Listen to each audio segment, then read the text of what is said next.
gentlemen, welcome to our weekly Tuesday reset. I apologize for the late video. I took a little bit of a fall yesterday and kind of slept in a little bit, kind of tired, a little beat up. I'm fine, but I am just tired and a little bit lazy and slow today, I suppose. Now, before we get started looking at our usual suspects of Banshee and Ada, I'd like to take a moment and do something I don't normally do. And I would look at Eververse. Because this week, there's a few things that we've got going on in Eververse that I would like to take mention of. First is that in the Brighta section of the store, we have this ornament for Ace of Spades. Now, if I'm not mistaken, which I don't believe that I am, this was exclusively connected to the Ace of Spades Nerf gun replica. And if I remember correctly, the only way you could get this was to buy the replica, and then the code would come with the replica in the packaging. I don't believe you could get this in-game outside of that. And I believe it came out about a year ago. And to my knowledge, this is the first time that it's just sold in-game. So if you like the Ace, or if you just like having cool, unique ornaments like that, definitely go for it. It's definitely a really cool one, and I like it quite a bit. Yeah. And while I am not going to go through all three classes because I'm not here to cover Eververse, I feel like I should shout out that on each class this week, Eververse has 2 different exotic class item ornaments. For the hunters, you have the Mothkeeper's Wraps ornament from this season, and you have the Lucky Pants ornament from last season. So, hop on your favorite class and go and check out, see if there are any ornaments that you would like to have. They're all for Bright Dust, all for free, as long as you're playing the game, doing challenges, doing your weekly quests, and all that fun stuff. You should probably be sitting on a decent bit of Bright Dust. So, with that being said, let's go and check out Banshee, see what he has to offer us this week, and then Ada after that.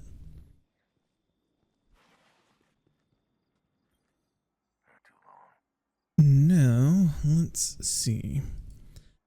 First up, we have Hollow Words.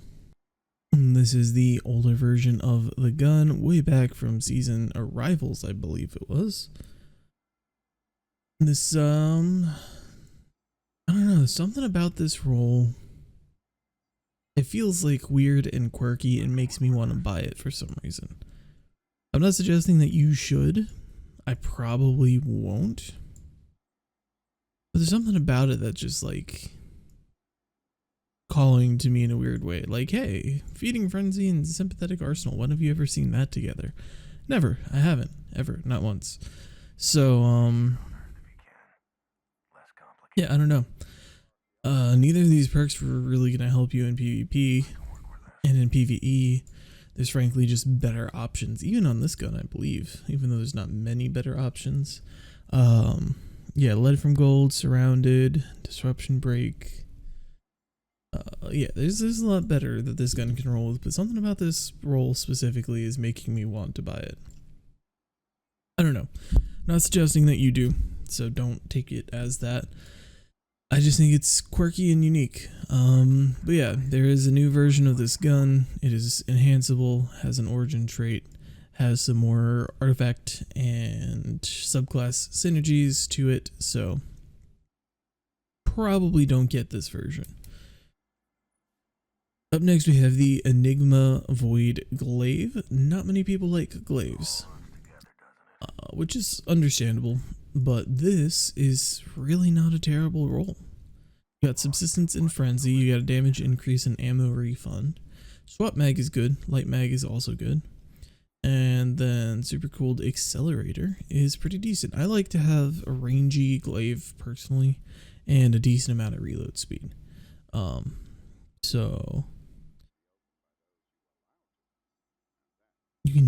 have either of those, or you can also have this weapon be handling a little bit faster, which is also nice on a glaive.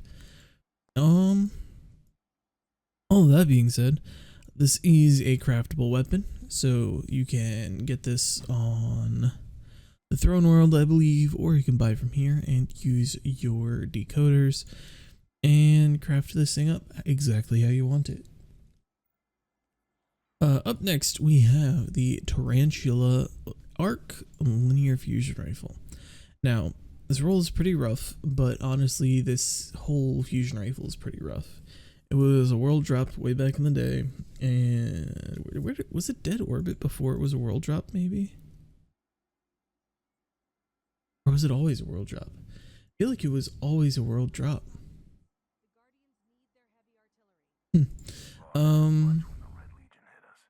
But yeah, even back then, it used to be not so bad.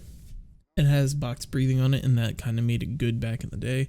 But with what we have on linears now, with things like bait and switch, precision instrument, surrounded, box breathing, rampage, kill clip, things like that are just not going to cut it. That being said, if you're once again the kind of psychopath who likes linear fusion rifles in PvP, firmly planted, hammer forge, charge time masterwork, even dragonfly, that's a half decent roll.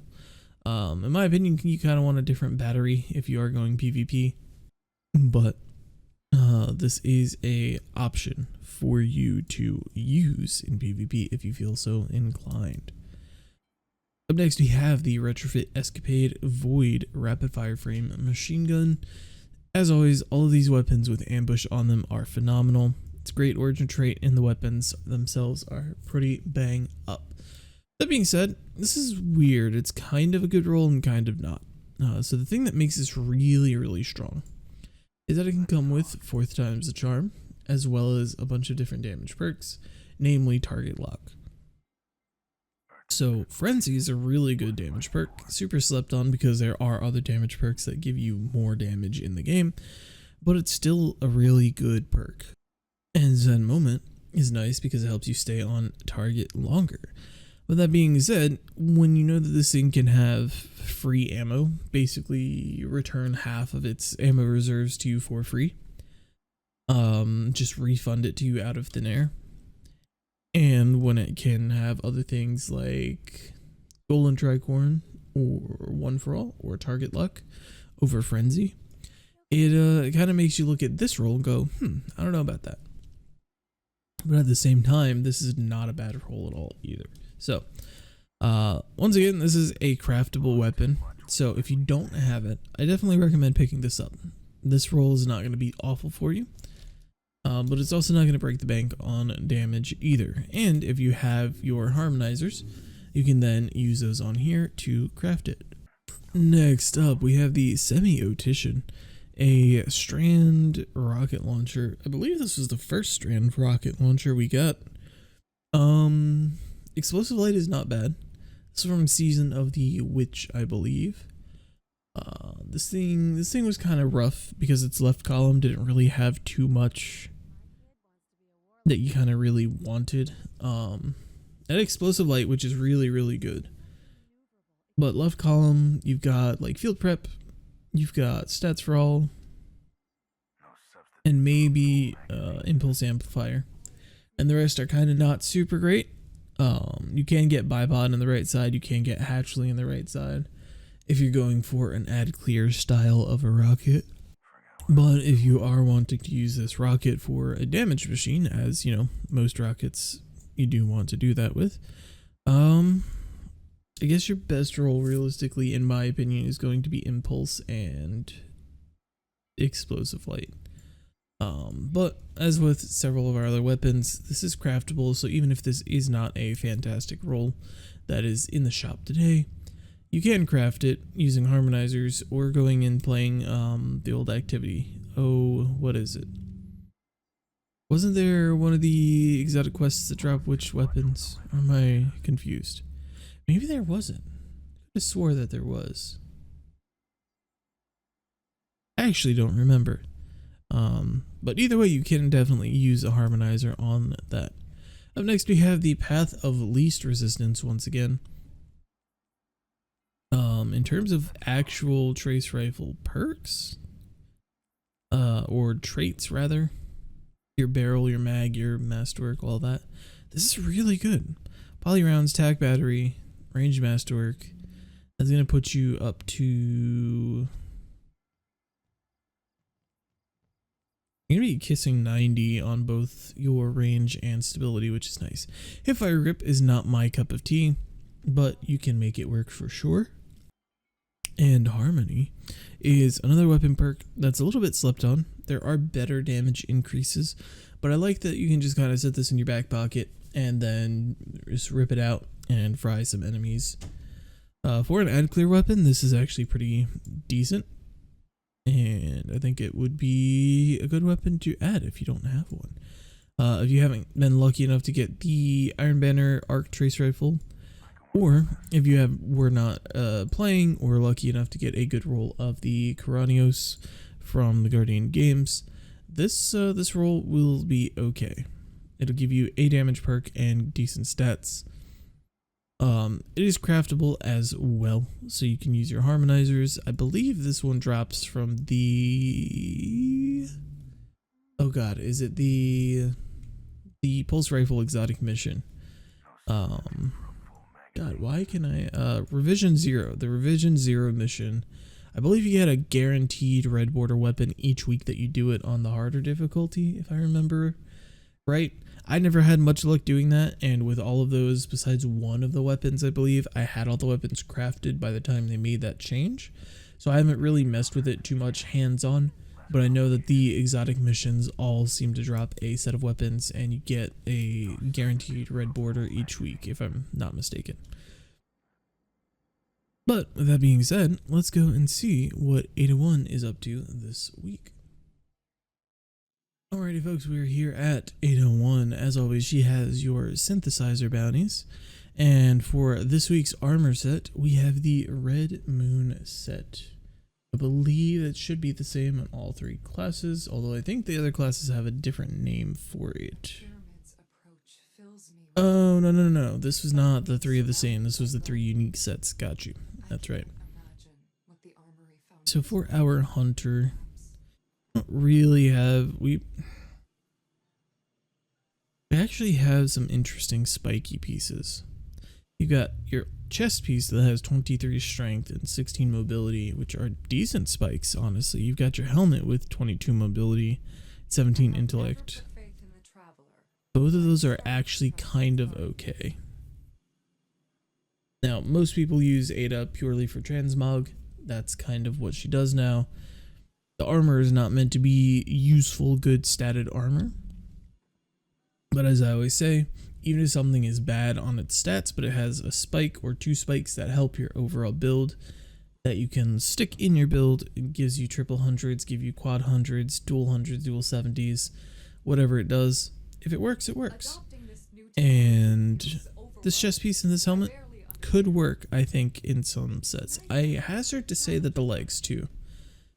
14 mobility, 15 resilience, 17 discipline. That feels like in a grenade build for hunters, you could actually make those legs work for a 100 build. But I digress. I will leave that up to you guys. For the shaders this week, she has Burgusian Knight. This was the, if I remember correctly, this was exclusive to the Scourge of the Past raid, and you could only get it by getting a, back then we had pre-masterworked weapons that would drop. They were called curated rolls, and one of the best weapons in the game at that time for DPS was the shotgun from that raid, and I got it day one, and all my friends hated me because everybody was farming the raid purely for the shotgun. But I got like 3 in my day one attempt, and I dismantled one of them and got the shader.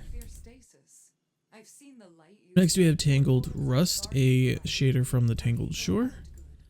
Actually, that's a really, is it, wait, is it, no. Is it Tangled Shore? It was either Tangled Shore or it was Iron Banner. It says dismantle an item with the shader applied to get it. So I believe this was a Tangled Shore shader, if I'm remembering correctly, but it's very Iron Banner-esque in its color scheme. New Monarchy Succession. I never once sided with the New Monarchy faction. My Hunter was Dead Orbit, my Warlock was Future War Cult, and my Titan was whoever I felt like making my Titan. I absolutely despised New Monarchy. I thought that they were cringe, and Dead Orbit was the GOAT. And Future War Cult just had good aesthetics. But, so, some of the very few things that I don't have are the old New Monarchy armor sets. And with all of that being said, for your Titan, your armor set is going to be the Mimetic Savior Gauntlets. Does not look like you have anything too crazy, all low to mid 50s. You do have a helmet that has 19 recov and 13 discipline. I don't think it's quite spiky enough to say pay attention to it, but just in case, I will shout it out there. For your Warlocks, you have the Thorium Holt set. Once again, everything is low to mid 50s. You do have a helmet that's got 16 recov, 19 strength with 7 resilience and 9 intellect. That could be a decent piece to pick up if you need those stats for your Warlock. Those are good stats on your Warlock. But with all of that being said, I do believe that that is going to wrap it up for this week. Thank you all once again for coming and watching. I enjoy making these videos and I enjoy having you guys watch them.